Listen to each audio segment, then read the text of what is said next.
Buenos días a todos. Vamos a empezar la videoconferencia después de arreglar unos pequeños problemas técnicos que hemos tenido. Ya está todo solucionado. Y nada, vamos a empezar. Como ya os comentaron desde el máster en neurocriminología, yo voy a dar la conferencia sobre la sustancia blanca y la empatía. Antes de nada me voy a presentar. Creo que todos más o menos me conocéis. De coordinador de prácticas, de profesor del máster. Bueno, me presento un poco a nivel profesional. Yo soy un psicólogo general sanitario. También estoy trabajando en la asociación Preven3, que se centra en la violencia en personas que han cometido delitos con violencia, como puede ser agresión sexual, consumición de pornografía infantil, etcétera. Entonces, mi estudio está muy enfocado a lo que es la conducta violenta y antisocial. Bien, ¿qué es esto de sustancia blanca y qué es esto de empatía? Esta videoconferencia se va a centrar en un artículo en el que hemos trabajado el director del máster Luis Moya, el profesor Ángel Romero y yo, y es muy innovador. Este artículo se va a centrar en la conectividad cerebral. Poco a poco empezaréis a escuchar mucho sobre esto de la conexión y la conectividad, porque hasta ahora tradicionalmente, bueno, ya iremos viendo a lo largo de la videoconferencia, hasta ahora se ha centrado en unas teorías, en una visión muy localizacionista. Esto está cambiando, ya no es así, y nos enfocamos a un cerebro que funciona por redes. Bien, empecemos. Antes de nada, si vamos a hablar de sustancia blanca, tenemos que saber un poco qué es esto de la sustancia blanca. Todos conocemos la sustancia gris, la hemos estudiado en el máster, hemos visto lo que es la corteza frontal, lo que es la corteza temporal, parietal, occipital, el sistema límbico, todo eso son partes de sustancia gris. Ahí podéis ver un poquito en el dibujo de la izquierda que hay dos flechas. A ver aquí tenemos sustancia blanca y sustancia gris. La sustancia gris está compuesta principalmente por las circunvoluciones, los surcos. La amígdala, por ejemplo, sería un ejemplo de sustancia gris. El hipotálamo sería otro ejemplo. La corteza prefrontal, la corteza occipital. Bueno, todo eso, como sabéis, son ejemplos de sustancia gris.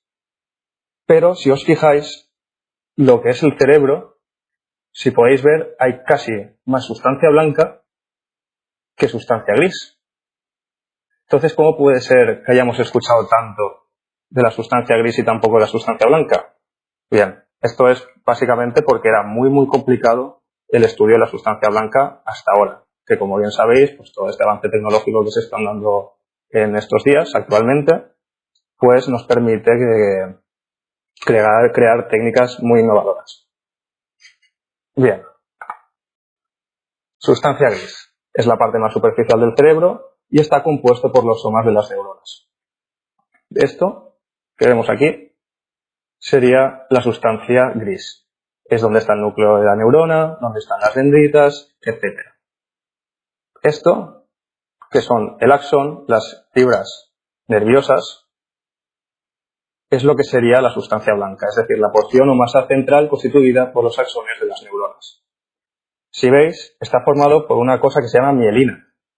La mielina es de color blanco y potencia lo que es la comunicación, el potencial de acción que se crea en el soma y se dirige a las dendritas.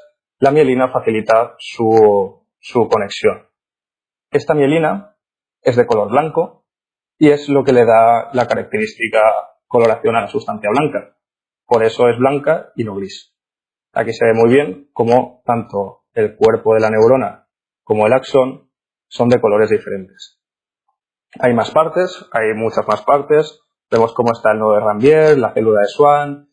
Bien, todas estas cosas, luego en las dudas y preguntas, pues podéis centraros en esto, pero me parece demasiado específico y prefiero que os centréis en lo que es las funciones de la sustancia blanca y para qué sirve. Entonces, ¿cuáles son las funciones de la sustancia blanca? Aquí podemos ver que se dividen tradicionalmente en tres.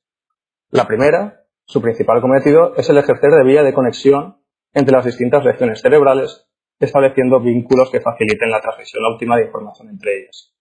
Bien, es muy típico que cuando estemos estudiando cualquier tipo de función compleja, a nivel cognitivo, emocional, neuropsicológico, cualquier tipo de función compleja, siempre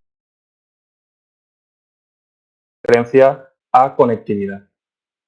Conectividad dorsolateral, ventromedial, etcétera. Pero hasta ahora no acabamos de entender esa conectividad como funciona. Es decir, vale, hay circuitos, podemos encontrar circuitos, pero ¿cómo acaban de funcionar estos circuitos? Bien, estos funcionan debido a la sustancia blanca. Por ejemplo, vamos a suponer el reconocimiento facial de emociones. Como bien sabemos, el lóbulo occipital es el encargado de los estímulos visuales. Es decir, todos los estímulos que nos entran a nivel visual se integran por el lóbulo occipital, pero estamos hablando de un reconocimiento facial de emociones. Entonces, ahí también está integrada la función de reconocer emociones. Eso ya no es típico del lóbulo occipital, al contrario, eso es típico del sistema límbico, es decir, amígdala, ínsula, etc. ¿Cómo podemos hacer para hacer esa función más compleja? Es decir, para llevar a cabo esa función compleja, esto se da por las vías de conexión que hay entre el lóbulo occipital y el sistema límbico. ¿Qué más? Coordina la comunicación entre los diferentes sistemas del cuerpo humano, tanto dentro como fuera del cerebro. Esto es muy importante. La sustancia blanca no solo está en el cerebro, sino que se transmite a lo largo de la médula espinal. Eso quiere decir que hay conexión de axones, hay conexiones cerebrales que se lleva a todas las partes del cuerpo. Gracias a ellas, a estas partes lejanas del sistema nervioso pueden mantenerse en contacto necesario para trabajar conjuntamente. Bueno, yo creo que hoy en día está claro que ninguna parte del cerebro o del cuerpo humano trabaja de forma aislada. Es decir, todas las partes están integradas en una red que interactúan entre ellas, tienen feedback entre ellas y reaccionan a ese feedback. ¿Eso qué quiere decir? Que hay información, se transmite información de vuelta y van funcionando, se adaptan, hay homeostasis. Todas estas cosas son facilitadas por la sustancia blanca. Pero estas son las funciones tradicionales, típicas, que se le han adjudicado a la sustancia blanca. Si os fijáis, simplemente está hablando de transmisión de información. Pero ¿qué ha pasado actualmente? Cuando se ha empezado a ver una sustancia blanca, cuando se han llevado a cabo unas técnicas de sustancia blanca mejores, hemos llegado a estas conclusiones. Hay funciones que se han descubierto recientemente y estas señalan que la sustancia blanca tiene relación con diferentes elementos cognitivos y emocionales.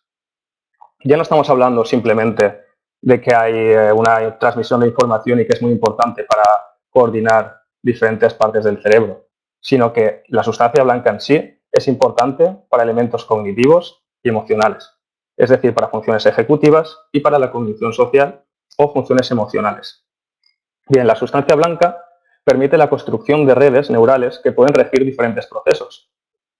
No sé si sabéis cuál es se llama, a ver cómo lo digo en español, red de integración, que es la que nos permite, os lo escribo en inglés para que lo veáis.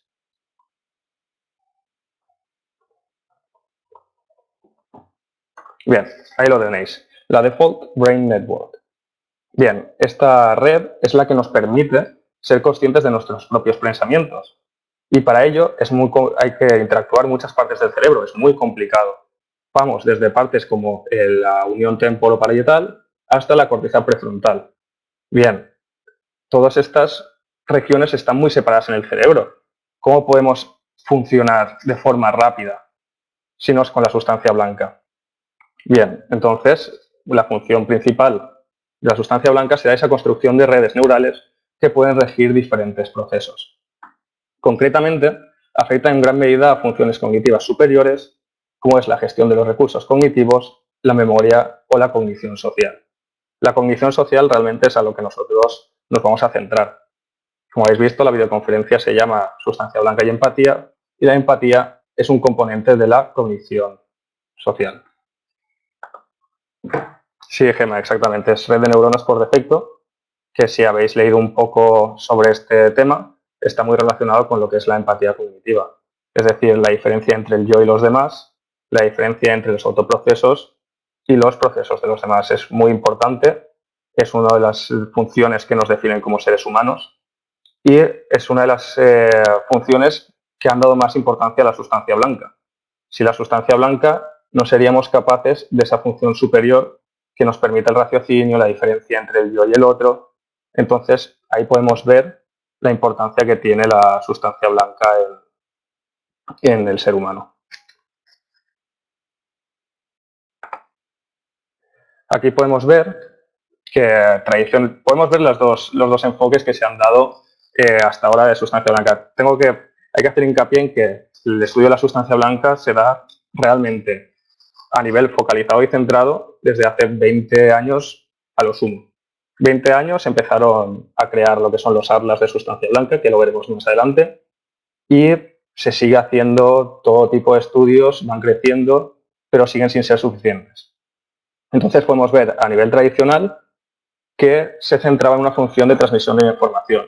Actualmente ya no es solo transmisión, es transmisión e integración.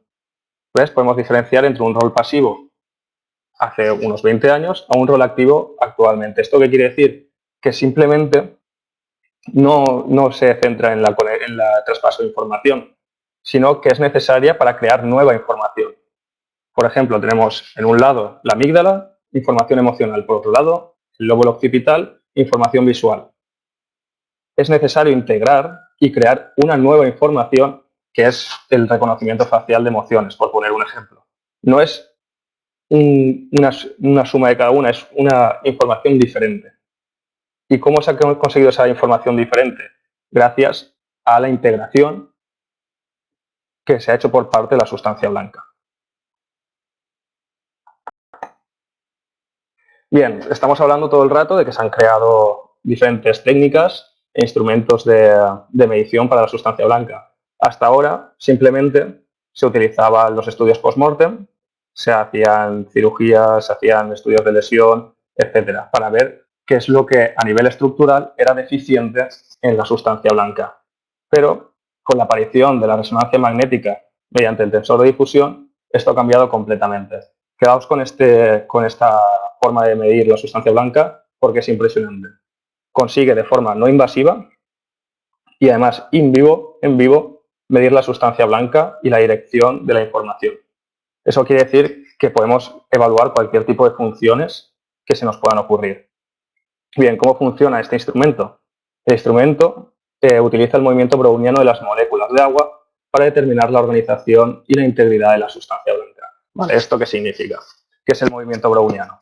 Bien, Robert Brown, que era un físico, descubrió que las moléculas de agua creaban una esfera de movimiento si se les sometía a un determinado calor. ¿Qué es una esfera de movimiento? Quiere decir que a nivel de movimiento se difundían de forma equitativa. Es decir, se creaba una esfera. Entonces, al crear una esfera, quiere decir que no había una orientación del movimiento. Eso es lo que pasa en la sustancia gris. Una esfera, no hay movimiento. Pero, por el contrario, en la sustancia blanca, la mielina funciona de barrera natural y sí que dirige la información, es decir, crea una orientación. Entonces podemos diferenciar entre difusiones, que es la isotrópica, que es la esfera, y la anisotrópica, que es una elipse, es decir, confiere orientación. Es decir, hay una dirección de la información. Si no hubiera esa dirección de la información, las zonas y regiones del cerebro no podrían conectarse entre sí. ¿Vale? Entonces, a nivel de difusión isotrópica, las moléculas se difunden de forma igualitaria. A nivel de difusión anisotrópica, se difunden con una orientación. Esto es muy importante. O sea, los axones y la mielina, como barrera natural, son los que dirigen la información. Entonces, claro, si tenemos, por ejemplo, un caso de una persona con déficit en las conexiones de la sustancia blanca en el córtex prefrontal, ¿qué puede ser? Puede ser que los axones, al estar deteriorados, no puedan dirigir la información a las zonas y regiones cerebrales que deberían ir, y entonces las funciones complejas no se dan. ¿Por qué? ¿Por estructuras a nivel de sustancia gris? No. Lo que falla no es la sustancia gris, lo que falla es la sustancia blanca.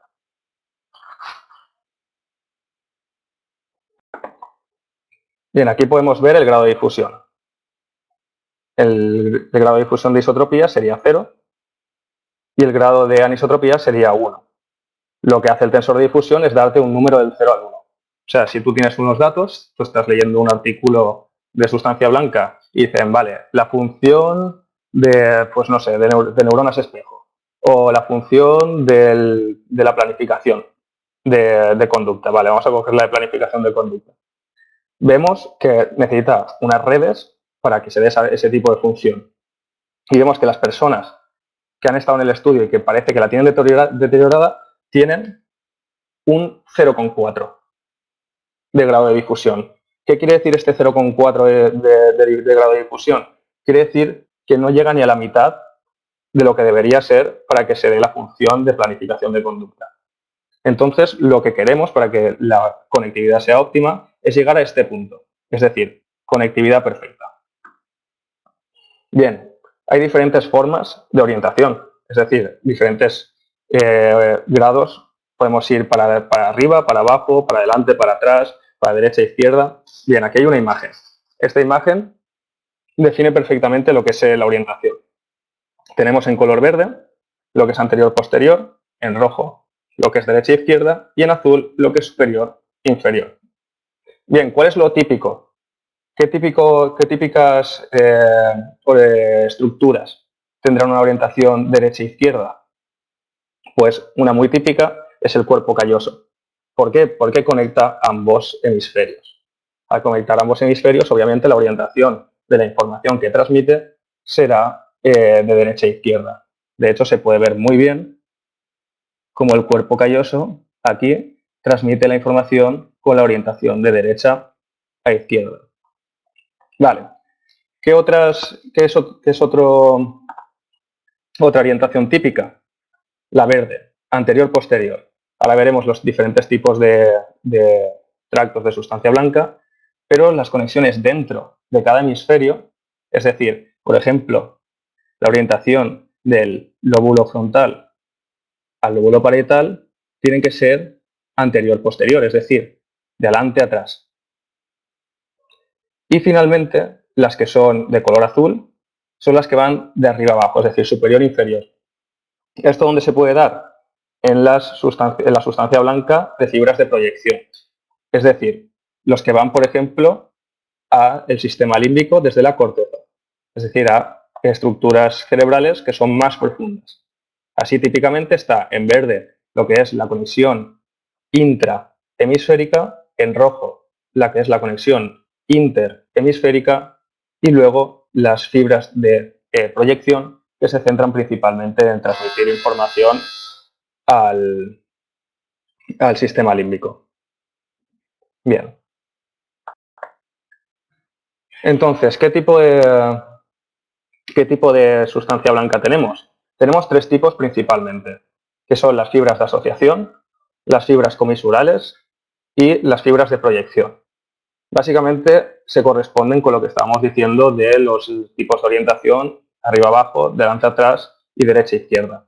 Bien, las fibras de asociación serían las que tienen una orientación de color verde, es decir, anterior-posterior. Estas son las que conectan y transmiten información entre circunvoluciones del mismo hemisferio. Bien, al ser del mismo hemisferio,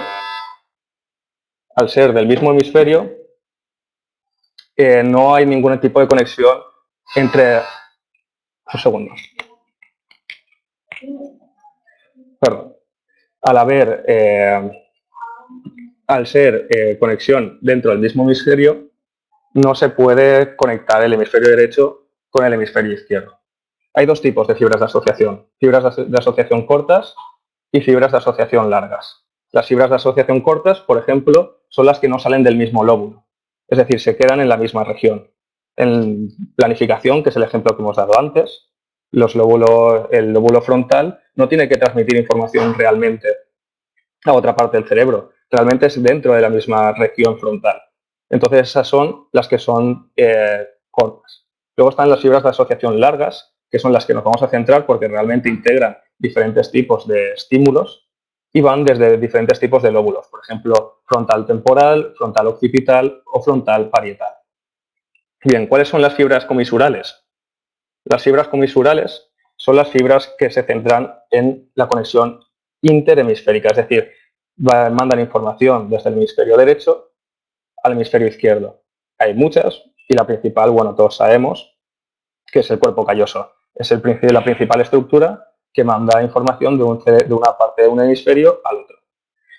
Y finalmente tenemos las fibras de proyección. Estas son las que transmiten información desde el cerebro a otras zonas del encéfalo, como es la médula espinal, el cerebelo o incluso el sistema límbico.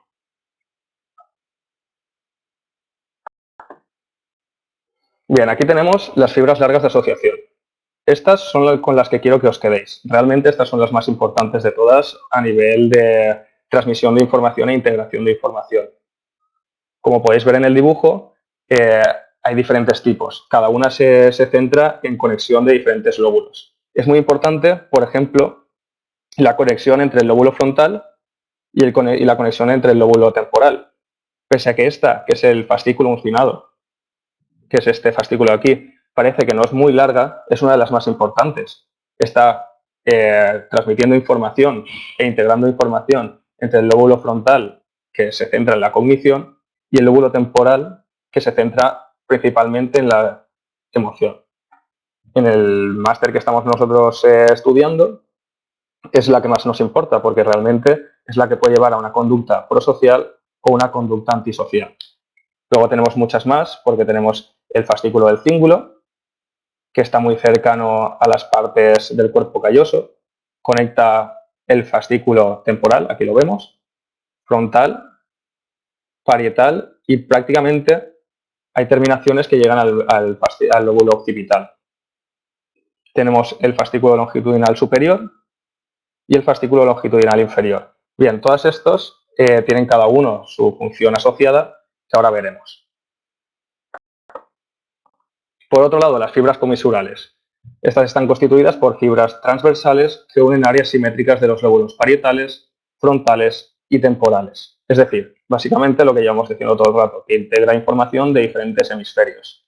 El cuerpo calloso es la comisura más grande y la rodilla une los lóbulos frontales por el forceps minor y el esplenio los lóbulos occipitales por el forceps mayor. Bien, esto del forceps minor y el forceps mayor son tractos que se entienden como independientes del cuerpo calloso. Es decir, cuando veáis y estudiéis la sustancia blanca, veréis cómo no os pone cuerpo calloso, sino que os pondrá forceps minor o forceps mayor. ¿Por qué? Porque así sabréis a qué parte del hemisferio está transmitiendo información el cuerpo calloso. Cuando sea minor, serán principalmente frontales y cuando sea mayor, serán principalmente lóbulos occipitales. Y finalmente están las fibras de proyección. Como podéis ver en este dibujo, que explica muy bien lo que quiere decir una fibra de proyección de sustancia blanca, cogemos información de la corteza, en este caso parietal, cogemos información de la corteza, de estructuras más corticales, y van hacia abajo hasta estructuras más profundas, pasando por el sistema límbico hasta la médula espinal. Bien, estas son muy importantes para funciones más primitivas, más primarias. Bien, estas interconectan áreas corticales como los núcleos basales, el tálamo, el tronco cerebral, el cerebelo y la médula espinal. ¿Cuáles son? ¿Qué tipo de fascículos hay en estas fibras de proyección? Pues aquí los tenemos. Tractos corticoespinales, la corona radiada, las cápsulas internas y las radiaciones ópticas. Bien, aquí hay mucha biología, aquí hay muchas estructuras, que he hablado muy rápido de ellas, pero principalmente yo quiero que os quedéis con las que son las fibras largas de asociación. Esas son las que vamos a estudiar en esta videoconferencia y las que van a ser importantes para la cognición social. De esto va la conferencia. Vamos a ver qué importancia tiene la sustancia blanca para que se dé la cognición social y la empatía.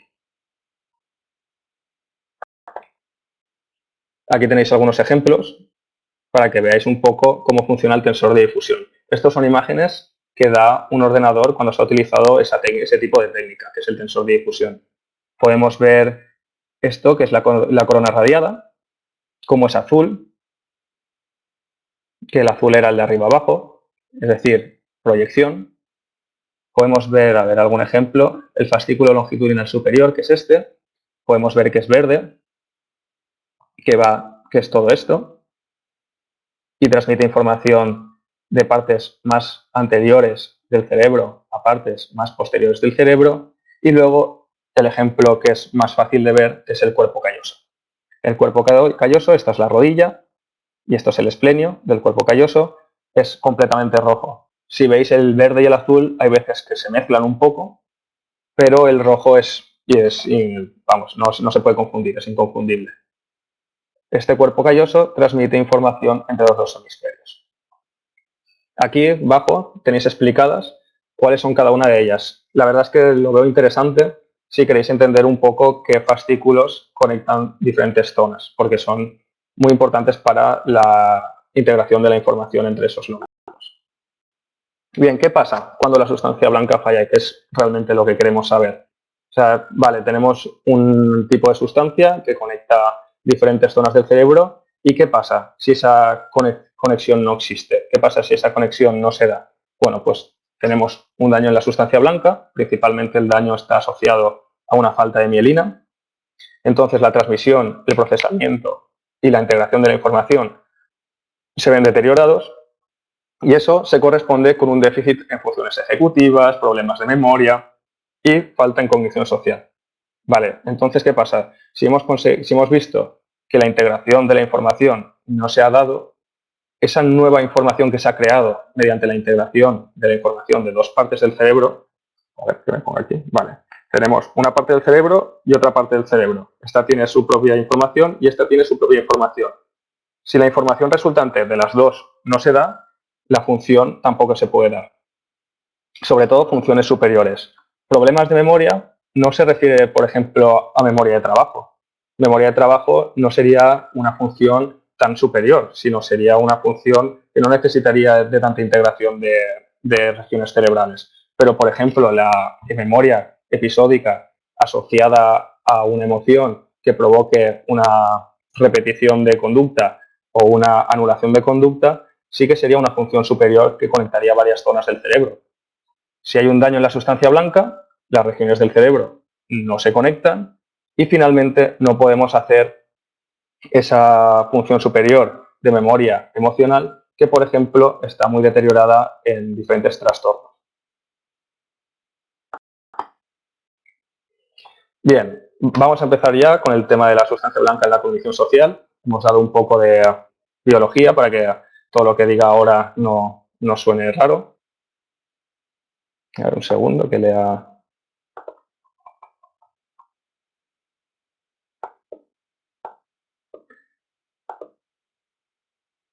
A ver. Vale, a ver.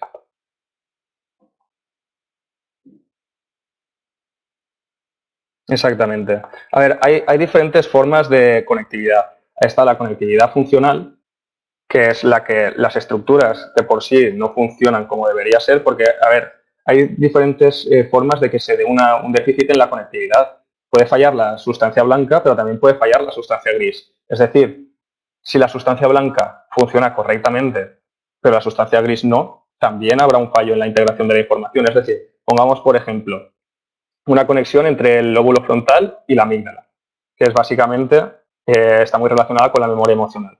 Si tenemos el córtex órbito-frontal, que se asocia con la amígdala y zonas del lóbulo temporal para hacer memoria emocional, tenemos dos formas de que esto no funcione. Tenemos una forma, que sería que la sustancia blanca esté deteriorada, entonces la información entre ambas no se puede dar, pero si hay una hipofuncionalidad de la amígdala, la información que se transmite tampoco es suficiente. Entonces es importante diferenciar entre la conectividad funcional y la conectividad estructural de sustancia blanca. No sé si con esto he respondido a tu pregunta, creo que sí. Bien, entonces vamos a centrarnos en la sustancia blanca en la cognición social. Bien, H&M fue una paciente que fue muy importante para el estudio de neurociencias de la memoria. Y Phineas Gates, como bien sabemos, fue para la conexión social. Este obrero, que tuvo el famoso accidente con la barra de hierro, pasó de tener una conducta tranquila, cero impulsiva, a todo lo contrario. Pero ¿qué pasó realmente? Ahí podéis ver que en un estudio que se hizo prácticamente hace, creo que si no son 2 años, son 3, que solo el 4% de la corteza frontal estaba dañada. Es decir, la sustancia gris estaba dañada a un 4%. La sustancia blanca estaba dañada a un 11%. Entonces, claro, estamos diciendo que las estructuras son importantes para las funciones como puede ser la empatía. Pero podemos extrapolar que es simplemente sustancia gris la que es necesaria para que se den esas funciones. Realmente casi triplica el daño en la sustancia blanca.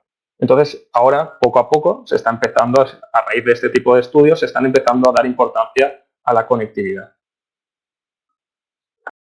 Pero pese a esto, aquí tenéis un gráfico de cómo han crecido los estudios en sustancia blanca y cómo han crecido los estudios en sustancia gris. Bien, es completamente ridículo los estudios en sustancia blanca en comparación con los de sustancia gris.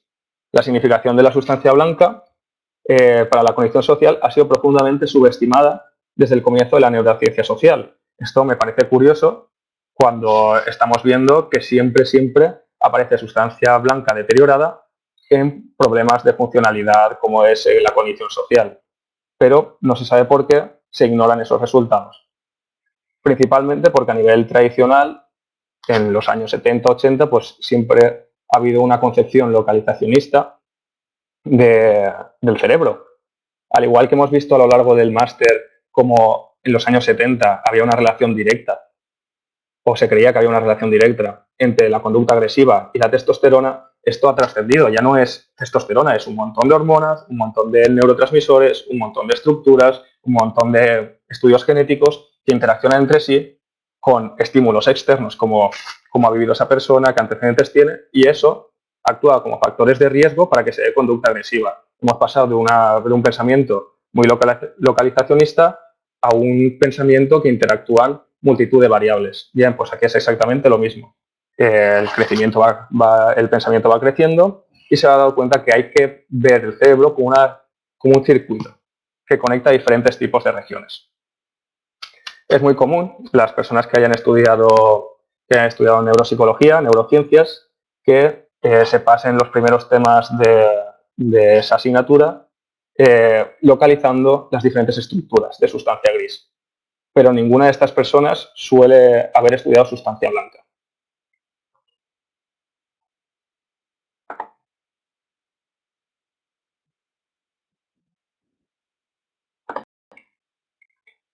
Bien, aquí vemos que lo que estoy diciendo, que tradicionalmente la investigación ha intentado localizar los procesos cognitivos sociales en regiones específicas del cerebro y esto ha evolucionado y ahora hay un creciente consenso cada vez mayor que opina que los procesos y el comportamiento social emergen de interacciones a través de diversas áreas distribuidas a lo largo del cerebro. Es decir, entender la cognición social como resultado de una red social cerebral.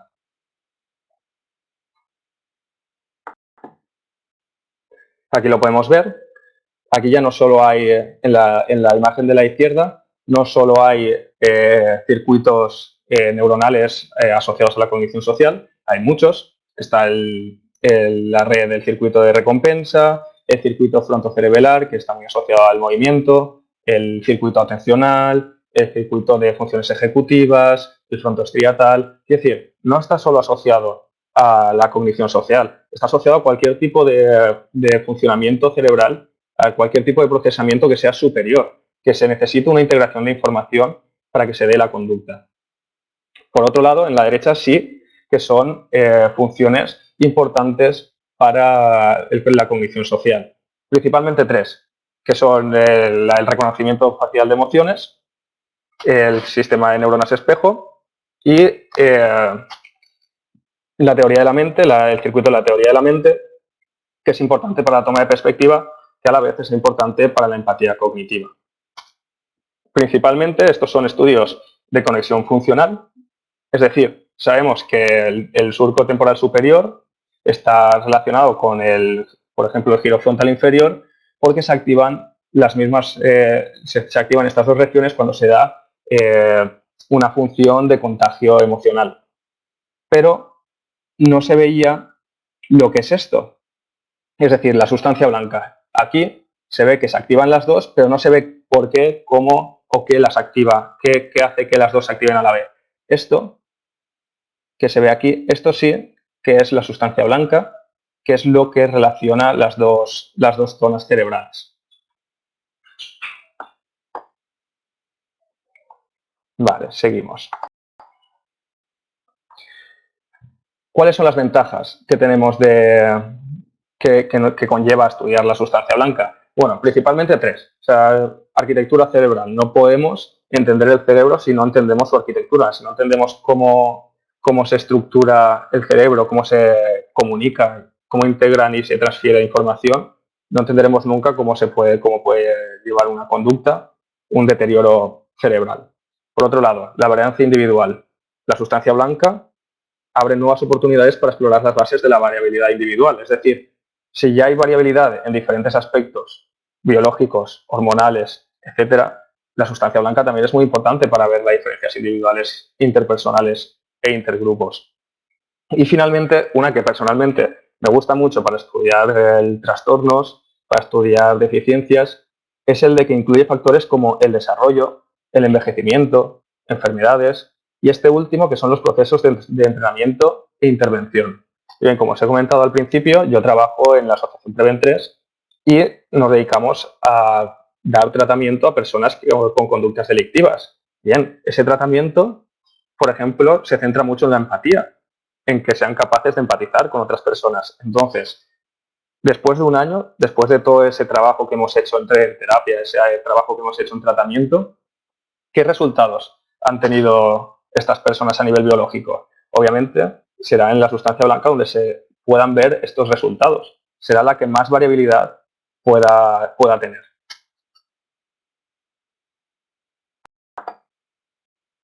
Y bueno, algunos datos que son importantes. Se ha encontrado que la maduración o el deterioro de la sustancia blanca a lo largo de la vida se relaciona con el desarrollo o la disminución de las habilidades sociales respectivamente. Bueno, este dato realmente no es sorprendente porque el buen funcionamiento de la sustancia blanca es el que da el buen funcionamiento de la cognición social. Entonces, si hay un deterioro de esta sustancia blanca, lógicamente habrá un deterioro de la cognición social. Pero el segundo dato sí que me gusta mucho porque dice que las asociaciones entre déficits sociales en pacientes clínicos, como pueden ser, por ejemplo, trastorno espectro autista o gente con psicopatías, los índices de sustancia blanca hacen predicciones mejores que los índices regionales de sustancia gris. Es decir, la sustancia blanca predice mejor qué tipo de déficit va a tener esta persona que la sustancia gris. Pero ¿cómo hemos estructurado este estudio de la sustancia blanca? Bien, principalmente en tres. Nos vamos a dedicar a estudiar la sustancia blanca en funciones importantes en la cognición social, como hemos visto antes, el circuito de neuronas espejo, el reconocimiento facial de emociones, cosas así.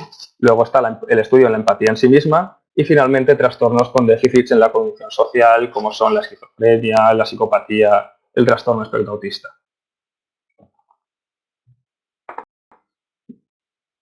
Bien, empecemos con el estudio en las funciones asociadas. Vamos a ir fascículo a fascículo para que sepáis qué función está asociada a cada fascículo. Bien, este primero es el fascículo longitudinal inferior y el fascículo frontooccipital inferior.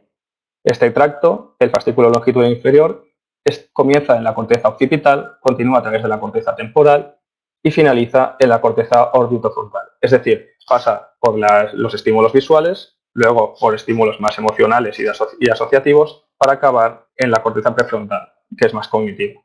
El fascículo frontooccipital inferior es más o menos lo mismo, pero finaliza en el sistema límbico. Es decir, es muy importante para funciones asociadas a la emoción y a los estímulos visuales, es decir, reconocimiento facial de emociones. Aquí lo pone que ambos fascículos parecen tener un papel importante en una función esencial para la empatía, el reconocimiento visual asociado a un componente afectivo. Aquí tenéis 3 estudios que corroboran este tipo de función asociada. Es decir, el estudio de Bauer vio que un deterioro en estos tractos conllevaba una hipoemocionalidad. El estudio de Philippi relacionó estos dos tractos con un reconocimiento facial de emociones deteriorado. Y el estudio de Thomas mostró que un grupo de personas con prosopagnosia las personas con prosopagnosia son aquellas que no pueden reconocer emociones en personas, se veía que en personas con prosopagnosia la sustancia blanca en estos tractos estaba deteriorada. Entonces, la función asociada a estos dos tractos son problemas emocionales asociados a estímulos visuales, principalmente en la empatía, el reconocimiento emocional de caras. Por ejemplo, saber si una persona está triste, saber si una persona está enfadada. Ese estímulo visual que nosotros vemos no somos capaces de asociarlo a una emoción. Bien, el fascículo longitudinal superior es un tracto asociativo de sustancia blanca de largo alcance que une las áreas temporoparietales asociadas a la percepción con áreas frontales inferiores implicadas en la producción. Bien, este tracto tiene dos vías, que es una vía de comunicación directa y una vía de comunicación indirecta. Simplemente con que os quedéis con esto me parece importante. La comunicación directa es el fascículo arcuato, que es este. Este fascículo muchas veces se estudia por separado, aunque forma parte del fascículo longitudinal superior. Y luego la vía indirecta está formada por la porción horizontal del fascículo longitudinal superior y la porción vertical, es decir, el segmento frontoparietal y el segmento parietotemporal. Es decir, es tan largo que tiene que dividirse para conectar diferentes regiones cerebrales. Hay tres. El primero, el fascículo longitudinal superior 1, es actividad motora. El 2, percepción visual del espacio. Y el 3, audición y lenguaje. Pero a nivel de empatía, ¿cómo podemos relacionar este tracto con la cognición social y con la empatía? Bien, muchos autores han relacionado este fascículo longitudinal superior con el sistema de neuronas espejo. Las neuronas espejo son aquellas que cuando tú ves una acción en otra persona se estimulan como si tú mismo lo estuvieras haciendo. Es decir, el contagio emocional. Esto es muy importante para que se dé la empatía. Aquí podemos ver que es justo las zonas que conectan el fascículo longitudinal superior. Y entonces, por un lado tenemos que el fascículo longitudinal superior es importante para el contagio emocional y el fascículo longitudinal inferior y el fronto-occipital inferior es importante para el reconocimiento de emociones, es decir, para la empatía afectiva. Bueno, estos son los estudios. Este es el estudio de Herbert, que fue el que asoció un deterioro del fascículo longitudinal superior a un peor rendimiento del sistema de neuronas espejo. Descubrió una asociación negativa entre el funcionamiento del sistema nervioso de neuronas espejo mediante la utilización del Reading the Mind in the Eyes. El Reading the Mind in the Eyes es uno de los tests que más funcionalidad en el sistema de neuronas espejo, es el test que más activa este sistema. Entonces, ¿qué pasa? Al tener un déficit en este cuestionario, hipotetizamos que el fascículo longitudinal superior afecta al sistema de neuronas espejo. Bien, el fascículo uncinado. Este es un tracto que une estructuras superiores mediales del lóbulo temporal, incluyendo la amígdala y el hipocampo, con la corteza insular y la orbitofrontal. Este es el que os había dicho antes, que es muy importante para la cognición social, básicamente porque, como hemos visto a lo largo del máster, el lóbulo frontal y el lóbulo temporal son los más importantes para la conducta agresiva y la conducta prosocial. ¿Por qué? Porque toca principalmente todas las estructuras que se ven involucradas en la cognición social, es decir, la corteza orbitofrontal, que es importante para las relaciones interpersonales, la corteza prefrontal ventromedial, que es muy importante para la monitorización de los pensamientos propios y de las emociones, la amígdala, que está muy relacionada con la valencia emocional, y la corteza temporal anterior, que parece estar asociada a la integración de varios componentes de la empatía emocional y que representa los conceptos sociales. Si tenemos este fascículo que conecta todas estas zonas, todas estas estructuras, si hay un deterioro en la transmisión e integración de la información entre estas estructuras, parece lógico pensar que la cognición social y la empatía se verá afectada. Bien, aquí podemos ver las conexiones que conectan el lóbulo frontal y temporal, un poco lo que he dicho, los componentes y las funciones, implicación en la regulación del comportamiento y en el procesamiento de estímulos emocionales. de gran importancia para la cognición social y la empatía. Este va a ser el fascículo más importante para la cognición social. Bien, vamos a pasar ya a todos esos estudios que han encontrado una relación directa entre la empatía y un deterioro o una mejor conectividad en la sustancia blanca. El más importante de todos es este, el estudio de Parkinson y Whitley, que se hizo en 2012. Este utilizó el IRI, que es el Interpersonal Reactivity Index, que es una medición directa de la empatía mediante 4 subescalas, que es la toma de perspectiva y la fantasía, que tradicionalmente se han relacionado con la empatía cognitiva, y la preocupación empática y el malestar personal, que se han relacionado con la empatía afectiva o emocional. Bien, utilizaron este instrumento y el tensor de difusión para ver si había algún tipo de relación. ¿Qué encontraron? Que una mejor conectividad en la sustancia blanca estaba asociada a una mayor puntuación en cuestionarios de empatía. Es decir, cuanto mejor tenías la estructura de sustancia blanca, mejores resultados obtenías en el cuestionario empático. Entonces podemos extrapolar este resultado y ver que es importante la conectividad para la función de la empatía. Pero no ha sido el único estudio que nos ha llevado a esta conclusión. Tenemos el estudio de Davis, que se centró en el reconocimiento del sarcasmo. El sarcasmo es un tipo de función que necesitamos ponernos en el lugar de la otra persona, porque aunque está diciendo algo, quiere decir otra cosa. Es decir, no te tienes que centrar en lo que dice, sino en por qué lo dice, en qué contexto está, es decir, toma de perspectiva, empatía cognitiva. Es decir, está muy relacionado la empatía cognitiva con el sarcasmo. Se vio que el fascículo longitudinal inferior y el fascículo frontooccipital inferior estaban deteriorados en la capacidad de reconocer el sarcasmo. ¿Por qué? Porque el sarcasmo se reconoce más por la vista que por la audición. Es decir, ver cómo la otra persona lo está diciendo es más importante que escuchar el tono. Entonces vimos que estos dos, que están relacionados con el reconocimiento de emociones, están deteriorados a la hora de reconocer el sarcasmo. Luego está el estudio de Oishi, que directamente relacionó una peor empatía, unos peores resultados en empatía, con una mayor disrupción del fascículo uncinado. Es decir, que el fascículo uncinado tuviera un mal funcionamiento, que el fascículo uncinado tuviera un mal funcionamiento, estaba asociado a peores resultados en la empatía.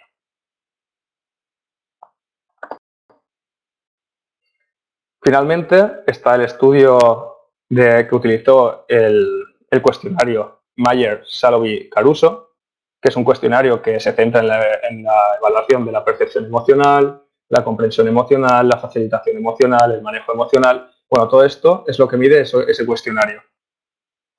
Los hallazgos, que los resultados de la investigación vieron que la categoría de comprensión emocional se veía asociada a una mayor integridad del fascículo longitudinal superior, que se ve lógico, porque al estar relacionado con el sistema de neuronas espejo, entendemos que la comprensión, el sistema de neuronas espejo es un primer paso para llegar a la comprensión. Es decir, primero te contagias y luego comprendes lo que está pasando. Bien, pues el fascículo longitudinal superior se vio muy relacionado con esta categoría. Después, una integridad mayor en el fascículo uncinado resultaba en una mayor puntuación de la categoría manejo de emociones. También lógico, porque el lóbulo frontal es muy importante para el manejo de las conductas y el lóbulo temporal es muy importante para las emociones. Entonces, un buen funcionamiento del fascículo uncinado que dirige estas dos regiones es lógico que sea importante para el manejo de emociones. Entonces, tenemos estos 4 estudios que asocian directamente la empatía con un buen funcionamiento de los fascículos de sustancia blanca. Es decir, cuanto mejores resultados habían en los cuestionarios de empatía, mejor conectividad había en la sustancia blanca. Y viceversa, cuando peores resultados habían en empatía. Como podéis ver, todos los estudios son bastante novedosos. 2012, 2015, 2014, 2017, todos se han hecho en los últimos 5 años. Entonces, esto es una cosa que vais a empezar a escuchar mucho y pese a que a lo mejor os parece un poco complicado porque son mucha terminología que no habéis escuchado, esto poco a poco en lo que es la neurocriminología va a ser muy importante sobre todo en lo que es tratamiento, intervención, prevención. Ya se está empezando a ver que la empatía está relacionada con la conectividad, cosa que realmente si preguntamos a personas que no son expertas en neuropsicología, entenderían que la conexión entre regiones del cerebro es importante. Entonces nosotros como expertos tenemos que centrarnos en ella, es nuestra obligación. Finalmente, vamos a estudiar la sustancia blanca y los trastornos psicológicos.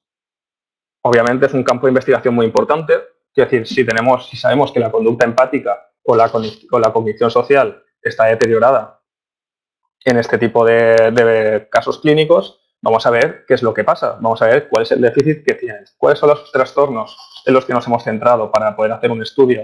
Pues está el trastorno del espectro autista, la psicopatía y la esquizofrenia. Bueno, el espectro autista, todos conocemos un poco que las regiones frontotemporales y las frontoparietales están deterioradas, que las regiones del cerebro límbico también, los circuitos frontostriatales, ya empezamos a hablar de circuitos, y el cerebelo. Aquí podemos ver un poco cuáles son las zonas del cerebro que están alteradas. La corteza cerebral, los ganglios basales, un poco, es un trastorno con un poco de déficit cerebral global. Pero lo que a nosotros nos interesa son la conectividad.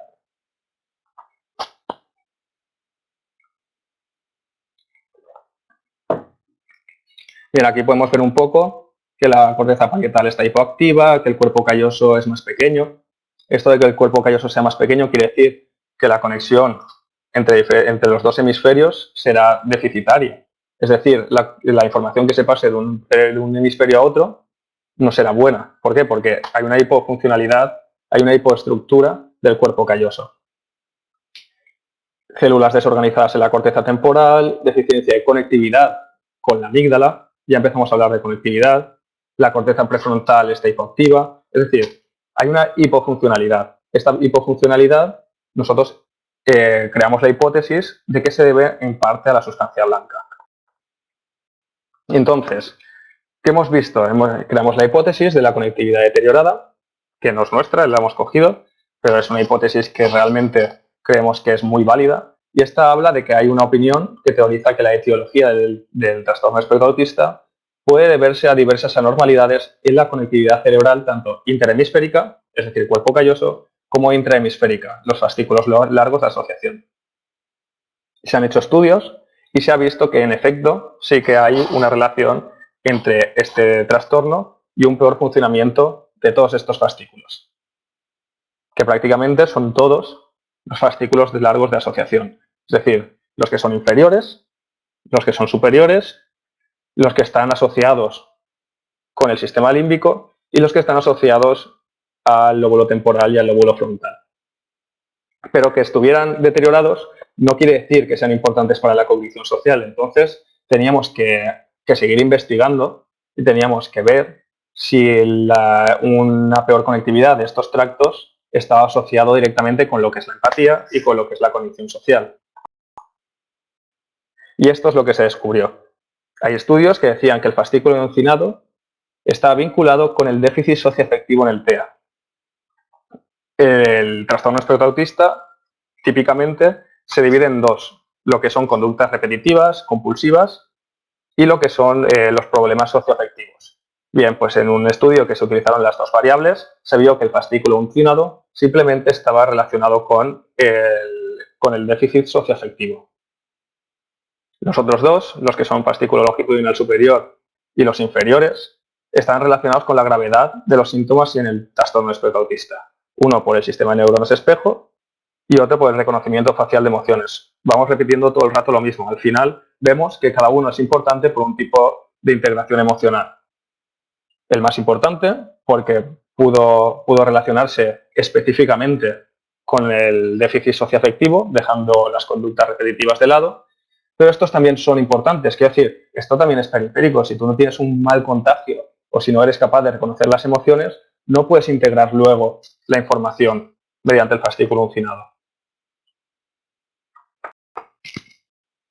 Otro de los trastornos fue el de la psicopatía. Aquí tenemos los 20 rasgos del psicópata. Sabemos que se dividen en 4, principalmente. pero queríamos relacionarlo principalmente con lo que es afectivo interpersonal, no el de la conducta antisocial, porque no sería empatía o cognición social. Realmente lo que queremos es relacionarlo con déficits socioafectivos. ¿Cuáles son las estructuras afectadas en el trastorno de la psicopatía? Pues la corteza prefrontal ventromedial, el cuerpo calloso, un poco pues en la dirección de las estructuras que son importantes para la cognición social, ¿no? Como podéis ver, en 2009, Craig ya incluyó el fascículo uncinado y ya se empieza a incluir la conectividad como una parte específica del déficit en el trastorno de psicopatía. Pero ¿qué otras investigaciones son importantes? Bueno, esto es lo que he dicho, que está dividido en dos, el factor antisocial o de estilo de vida y el factor interpersonal afectivo. Bien, hubo varios proyectos que utilizaron el PCLR para medir los déficits en psicopatía y también utilizaron el tensor de difusión para ver qué pasaba. Como resultado, obtuvieron que un deterioro en la conectividad de los mencionados tractos de sustancia blanca estaba relacionado con un mayor grado en el factor afectivo interpersonal de los sujetos psicopáticos. Es decir, volvemos a poder relacionar este tipo de fascículos con las funciones de la cognición social importantes para la empatía. Es decir, más evidencias de que estos fascículos son importantes para el funcionamiento de la capacidad empática y de la cognición social. Finalmente, tenemos la esquizofrenia, que también ha relacionado en 3 estudios directamente con la cognición social. De estos, el más importante es el de estudio de Fujino, de 2014, que directamente relacionó el déficit afectivo de la esquizofrenia con el fascículo frontooccipital inferior. Es decir, relacionó directamente el fallo en la empatía en este trastorno con un fascículo de sustancia blanca. Entonces, ¿cuáles son las conclusiones que sacamos de todo esto que hemos estado hablando? Pues bien, para empezar, que la conectividad no es solo importante, sino que es muy importante. Es decir, es prácticamente vital para que se den las funciones superiores complejas. Una de estas funciones superiores complejas es la cognición social. Y a nosotros, en este caso, nos interesaba la empatía. ¿Cuáles son las principales funciones asociadas a cada uno de los fascículos? Pues bueno, el primero, y más importante, fascículo uncinado, está relacionado con la memoria autobiográfica, representación de conceptos sociales, monitorización de pensamientos y emociones propios y aprendizaje inverso. Se ha relacionado con los dos tipos de empatía, emocional y empatía cognitiva. Por otro lado, los fascículos inferiores, como hemos dicho, se han relacionado con el reconocimiento facial y con la asignación de valencia emocional a estímulos visuales, es decir, reconocimiento de emociones. Principalmente se relaciona con lo que es la empatía afectiva y con la empatía emocional y el contagio emocional. Esto es más importante para sentir lo que la otra persona siente. Si tú ves miedo en la otra persona, es más fácil que tú sientas miedo. Si ves tristeza en la otra persona, es más fácil que tú sientas tristeza. Lo mismo con el fascículo longitudinal superior. Se relaciona más con la empatía emocional y el contagio emocional mediante el reconocimiento emocional auditivo y el sistema de neuronas espejo. Bien, ya simplemente para concluir, quiero que entendáis que lo que es transmisión e integración de información a nivel cerebral es vital, lo he dicho varias veces, pero es vital para que se dé la cognición social y la empatía. Con esto termino.